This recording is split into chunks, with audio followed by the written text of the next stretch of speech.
Pada 8 Mei, National Broadcasting Corporation (NBC) AS mengutip 3 narasumber yang mengatakan Badan Intelijen AS dan Inggris sedang memeriksa sebuah laporan analisis tidak resmi.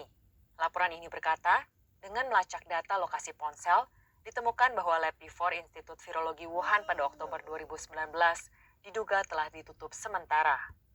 Laporan diperoleh oleh tim verifikasi berita NBC London.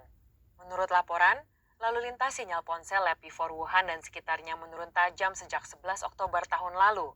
Aktivasi sinyal ponsel terakhir sebelum tanggal 11 adalah tanggal 6 Oktober, menunjukkan kemungkinan terjadi kecelakaan berbahaya antara tanggal 6 sampai 11 Oktober. Fenomena ini tentu saja abnormal, karena semua sinyal komunikasi ponsel di area Lab P4 di-reset. Satu-satunya penjelasan yang masuk akal adalah telah terjadi sejenis keadaan darurat. Insiden yang tingkat kerahasiaannya sangat tinggi, hingga melarang semua komunikasi ponsel dan hanya memakai sistem telepon internal. Laporan juga menunjukkan, dari tanggal 14 hingga 19 Oktober tahun lalu lintas keluar di sekitar Lab P4 Wuhan ditutup total. Diduga telah dipasang penghalang jalan yang melarang arus mobil dan orang-orang mendekati laboratorium. Gambar-gambar dalam laporan menunjukkan, dari bulan Agustus hingga 6 Oktober tahun lalu, kegiatan di area P4 berfrekuensi tinggi. Terlihat dari banyaknya titik cahaya yang terpusat di area yang diduga pintu masuk lab. Namun dari tanggal 7 hingga 24 Oktober, titik cahaya menjadi 0. Hingga tanggal 25, muncul satu titik cahaya di posisi pintu masuk gedung. Diduga adalah penjaga keamanan. Senator AS Tom Cotton mengatakan pada Fox News, jika benar jalan di dekat Lab P4 Wuhan memang diblokir selama beberapa hari di pertengahan Oktober, maka hal itu sangat kebetulan. Karena diperkirakan, sewaktu jalan ini diblokir sepenuhnya adalah saat pertama kalinya virus menyebar ke manusia.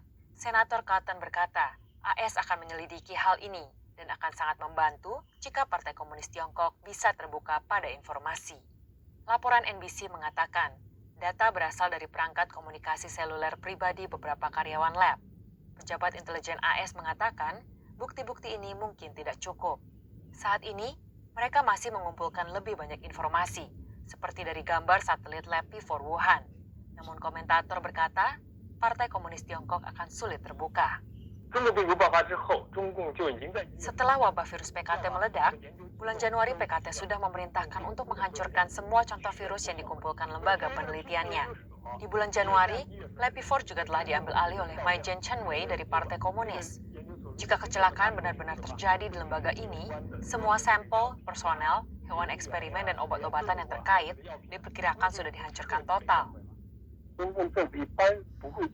Pemerintah PKT secara umum tidak akan dengan mudah setuju menerima penyelidikan dari komunitas internasional. Bahkan jika akhirnya karena tekanan setuju, di permukaan tampaknya menerima penyelidikan internasional. Namun berdasarkan pengalaman masa lalu, saya rasa mereka pasti akan membuat berbagai hambatan secara rahasia agar penyelidikan kehilangan makna sebenarnya. Kalangan barat telah lama khawatir akan kemungkinan kebocoran virus di Lab P4 Wuhan.